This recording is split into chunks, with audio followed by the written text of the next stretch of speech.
Hey guys, welcome to an extended edition of Josh's Car Corner. You find me back in my garage. It is a Tuesday. It is 2 days after my weekend at Road America. I'm here with the GTO. Just wanted to go over how the weekend went, all the things I learned and what happened. Overall, it was a really good weekend. Got about 40 laps on Road America.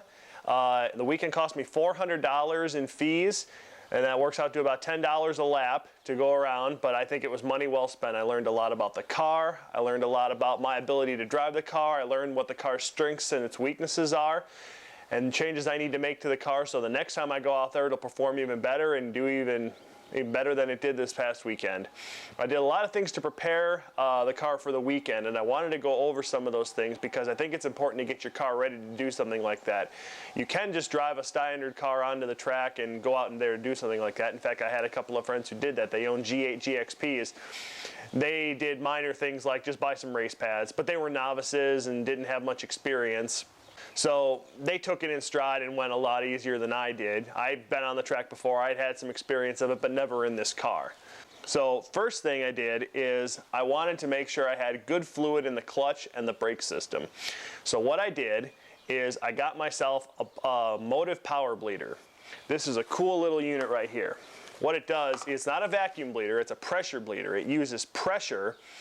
You put the cap on either the clutch reservoir or the brake reservoir, and then you pump this up and it builds up pressure in here and it pumps fluid into the reservoir, and then you can go around to each of the bleeder valves on the brakes or your bleeder valve on your clutch and you just crack it open and that thing forces fluid in and it forces air and bad fluid out. It keeps the pressure pretty constant. You just pump it up to about 15 pounds, and I was able to bleed my front brakes, pump it up again, bleed my rear brakes, pump it up again, bleed my clutch, and I had everything done in about a half an hour. The kit with the adapter to go over the brake reservoir was only $70 some and change shipped on Amazon. The part number for the brake reservoir in the GTO is 1101. And then I also got for an extra $30 some the adapter to go over the clutch reservoir. It's part number 1109. It's a metal adapter and it's got a spinning Schrader valve on the top, so it will spin with the hose will spin freely because it's a pretty thick hose and you want to be able to have some flexibility to move it around. And then I have a speed bleeder line in the engine bay, so I can just crack that once I've got the pressure up and bleed it right there in the engine bay, and I don't have to get under the car or do anything like that. So I did that. I went ahead and I also got some race brake pads. I went to Tire Rack and I looked over. They have lots of different options for the GTO, 5 or 6 different what they classify as race pads for the GTO, all made by Hawk, and I swear by Hawk. I love their stuff. I have the HP Streets in the car all the time. The entry-level race pad is HP Pluses, and then they just keep going up in heat temps for how hot they can get before they start having issues. The ones I got and the ones that a lot of people like are the HT10 race pads. They're good to about 1200 degrees, I think, so they can get pretty darn hot and still work. And that, in conjunction with the bleeding that I did, made sure I was going to have good solid brakes for the whole weekend. And I also changed my fluid out. The car normally takes .4. What I did is I went to, while I was ordering that, I got this ATE Super Blue Racing Fluid. This stuff is incredibly resilient to heat. It's good to 500 some degrees in a dry boil. Oil or brake fluid is measured in 2 different temperature ranges. It's measured in dry boiling and wet boiling point, and the difference is dry boiling is when it's clean fluid and there's nothing in it, and wet boiling point is when it gets water in it, because the one thing about brake fluid is it absorbs water. It's kind of like alcohol that way. It'll pull it right out of the atmosphere, so if it's not sealed up and contained, it'll just eventually fill itself up with water just from humidity. So I did that, so it's got this super blue fluid in the clutch and in the brakes, and it's really good and resistant to high temperatures, and I'll keep that in the car year round. It doesn't hurt anything. It's compatible with .3 and .4 and .5.1 fluids, and it's blue, so when it does go bad, you can tell because it's easily not blue again, and then all you have to do is bleed it until you see good blue fluid again, and you're off and running. Last year, I bought from a gentleman a set of 17-inch wheels that are kind of lighter weight wheels. They're not factory, but he had a GTO, and then he put these super sticky summer tires on them, 200 treadwear Falcon tires. So I bought those from him, and I bought them specifically for a weekend like this at Road America. So I got those and I put those on the car instead of burning up my street tires. and they're a lot stickier, and they did a very good job. And I had very good confidence with them most of the time, and I will explain that. But they did a very good job, and they didn't really wear. I was expecting them to get pretty wore out, but they wore quite evenly. I don't really notice any serious degradation in them or any physical damage from the weekend, and I was pushing the car pretty hard, so I'm actually very impressed. The other things is, obviously for a track day weekend, you need to think safety, and brakes is one thing, but the other thing is personal safety. So getting a helmet. If you don't have a helmet, you can get all kinds of different helmets. For track days, if all you're ever going to do is track days or drag racing, I recommend you get a open face crash helmet like this, because they're a lot lighter than a standard helmet. For years I raced with a full face helmet, and they're annoying. I ended up taking the visor off because it would constantly fog up. It didn't fit very well, and it was always present in my mind. This for the whole weekend, I think this is the Simpson, I forget the brand, but it's only $250 it cost, and it's a nice light helmet. It does have a bit of a visor here to keep the sun out of your eyes.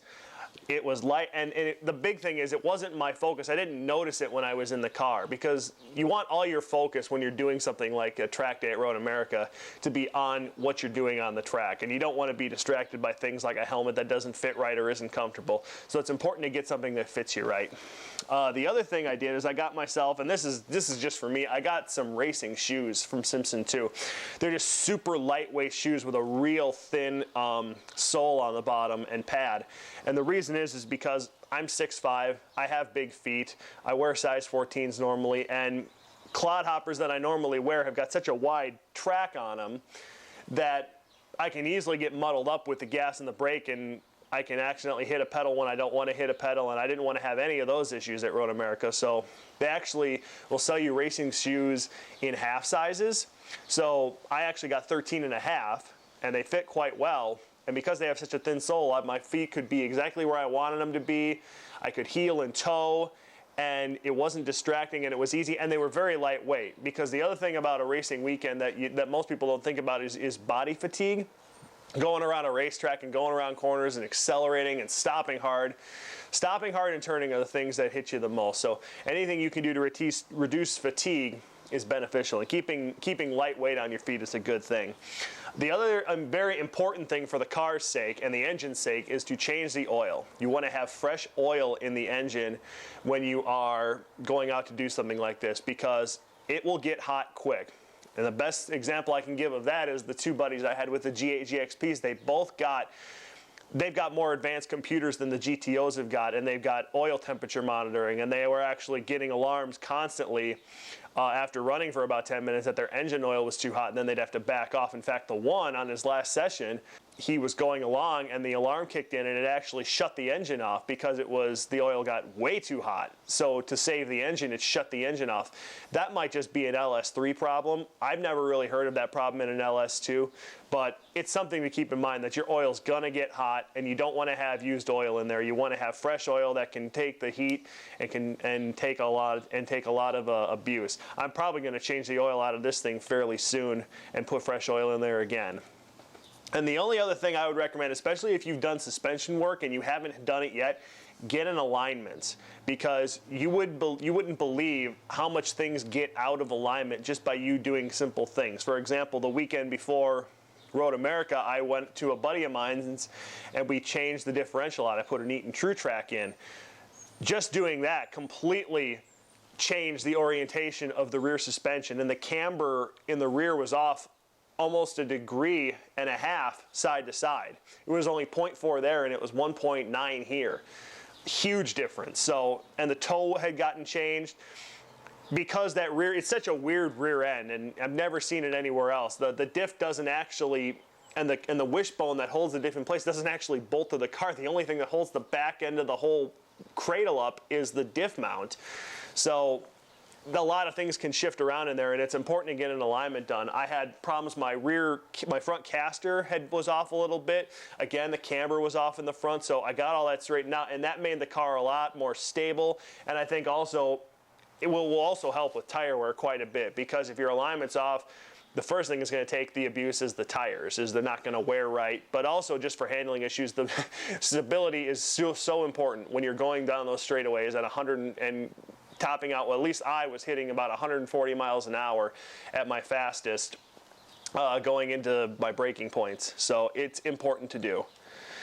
I did make a couple of mistakes though in going into this weekend. And I feel the need to share them with you to make sure that you don't suffer the same mistakes that I made and have a more enjoyable experience, because the mistakes I made, they didn't cross my mind at first, but once they happened, it was kind of like, yeah, that makes sense. So the big thing that really happened was on the first day. I had the race pads in there and I was going really good and I could brake late and the brakes weren't fading and they were stable and and it was really going good. So when I went out on the second session, I said, I don't want to work on my cornering so much. I want to figure out where my brake points are so I can get my brake points consistent and not have to think about it. But what I was also doing, because the brakes were working so well, is I was saying, well, how late can I brake and still make the corner in safely and under control? So I was doing that, and you'll see on the video footage that you'll see later. You'll see on the straightaways when you go into the hard braking points, they've got numbers going down the track, and they count down 5, 4, 3, 2, 1 to help you judge where you should start braking. And I was getting to the point where I was hitting the brakes at the 5 marker, especially going into turn 5. That's your worst corner, because for me, I was getting up to 140 miles an hour by the 5 marker, and then you have to burn off 100 miles an hour of speed to make the next turn, almost 100 miles an hour of speed. You have to get down to about, I had to get down to about 45 to make turn 5. So that's a lot of speed to burn off in a short distance. So everything was going fine. The brakes were braking hard until they quit braking. I came out of the kink, they were fine. I was flying down through what's called Thunder Valley. It's just the back straight on the back end of the track, and it's got 2 left-hand quick bends in it. And then you straighten out and you have immediately got to get on the brakes to make turn 12, which is known as Canada Corner. Well, I was doing that, and I was going 135 to where it goes straight, put my foot on the brakes, no brakes. Nothing at all. The car was barely slowing down, and I thought, that's not good, and it wasn't. I slowed down as much as I could by going down through my gears. I got down to about, I'd say 70 or 65, and I went off the track. I went into what's known as the kitty litter. It's just basically a really fine gravel, pea gravel, and the idea is the car will just sink into it and it'll burn off your speed. Well, it sunk in, and I kept going, and I ended up about 20 feet from the tire wall way back in the corner. And I was stuck in there. I couldn't get the car out, and the crews had to come get the truck and drag the car out. But the car was fine. No damage to the car. The only thing that got damaged was the brakes and my pride a little bit because the brakes sat there and the front brakes sat there and smoked for about the next 15 minutes. What happened was, it wasn't the pads' fault. The pads didn't fail. What happened is I had left the factory rotors on there. See, I'd been told that what you want is, you don't want to just put fresh rotors on a car and then go out there and go racing. You need to heat cycle them. You need to get them hot and cold and run them through their cycles. They need to blue up a little bit so they get used to taking heat better. Even brand new, like cryo-treated brakes, you want to do that kind of thing. Well, so my thought process was, well, they're the factory brakes. They're in good shape. They don't have any gouges or grooves in them. And then they haven't damaged my street pads. They should be fine. Well, they weren't. They couldn't take the heat of that kind of braking, and they immediately glazed over after I was done braking in the kink. So then when I went into the next one and mashed on the brakes, well, it was glazed, so the pads just dug in, and they chewed beautiful grooves into the rotor that you'll see in these pictures right here. And as you can see, they dug grooves into the pads too. The pads are destroyed. I only got about, I'd say, a half hour's worth of use out of them before they got destroyed. So that's unfortunate, but it was a learning experience. Now I know the next time I go do something like that and buy racing pads to buy new rotors, but I'm going to break them in very thoroughly before I go out there and do something like that. I betted the pads into the factory rotors pretty well, but they just couldn't take the heat. They just weren't built to take that kind of heat. So next time I'll buy better rotors so that kind of thing won't happen again. I got lucky. I wasn't the only one. One of the guys in the GXP, he cooked his brakes and he got into the kitty litter at Canada Corner. He didn't go near as deep as I did. He was able to drive out, but it happened to a lot of people that weekend. You're just not prepared for when it fails, for it to fail. But I mean, the good thing is they extended that. That kitty litter didn't always used to be there. Back in the 90s, if you lost it there, you were going into a tire wall and you were in trouble. So I'm glad they changed the track. Now, what I've got here is some footage that I was taping when I went off the track. Now, unfortunately, I didn't have the camera mounted very well, and it kind of tipped over in the middle of the session, but you can at least kind of hear what it's like to be going 135, realize you have no brakes and that you're going to go off the track. So take a look.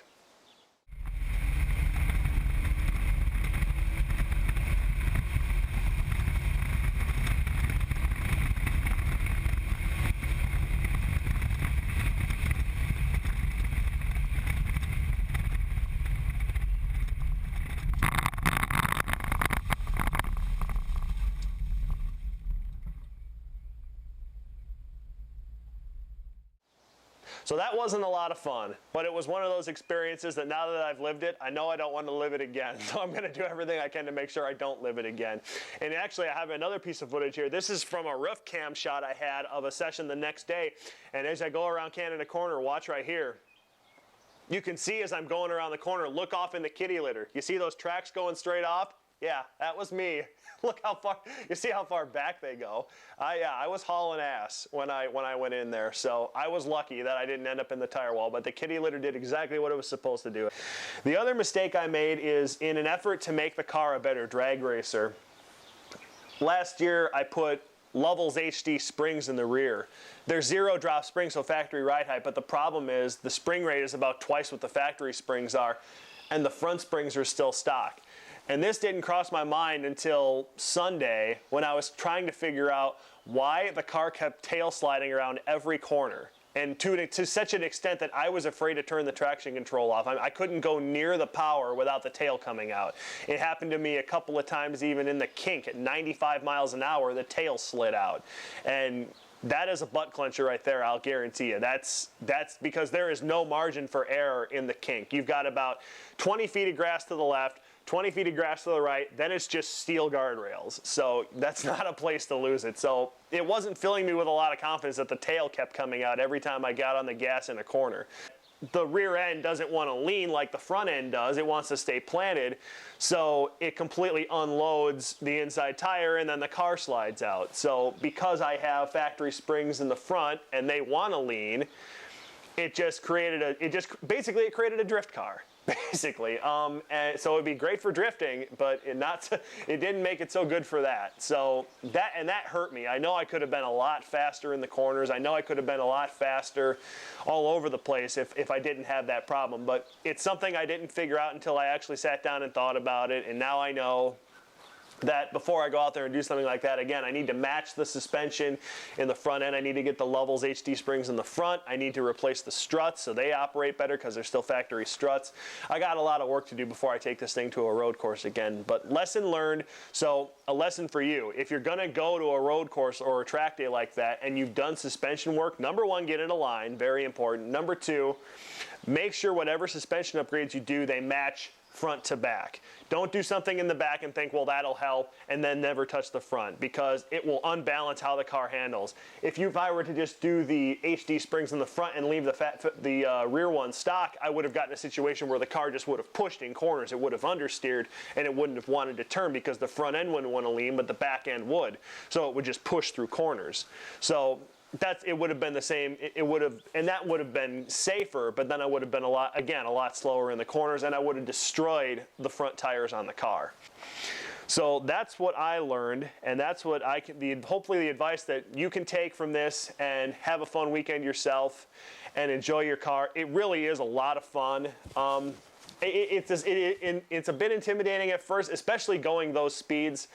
Because going 140 on the street may not seem like a big deal because chances are you're doing it in a straight line and you're not turning at all. When you're going down through Thunder Valley 120 plus and you're turning the car, that's a whole different animal altogether. And believe me, it took a while for me to have the confidence to keep my foot on the gas and make that turn. But you have to. You can't be lifting and gassing and lifting and gassing. You'll just unbalance the car and create all kinds of problems.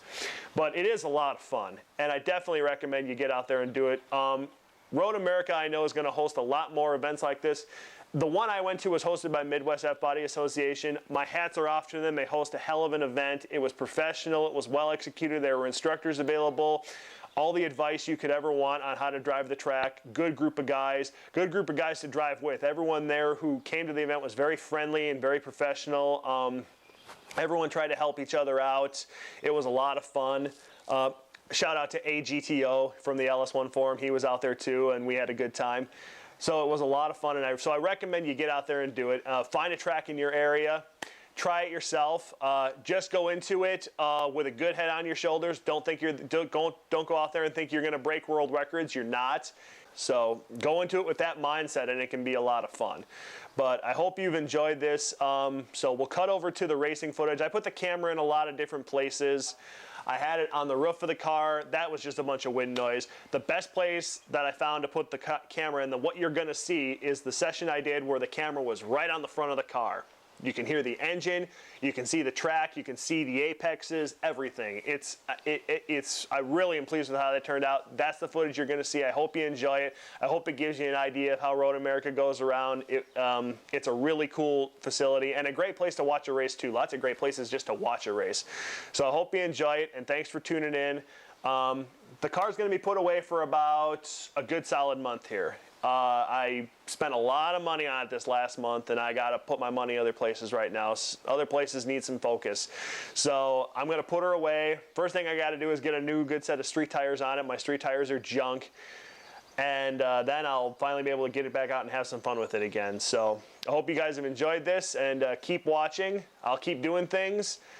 Hopefully I'll get to the point now where I can start doing some test drives of other cars. I really want to go test drive some cars, and I think it's going to be a lot of fun, and I think you guys will enjoy it. So keep watching. Thanks again, and be safe.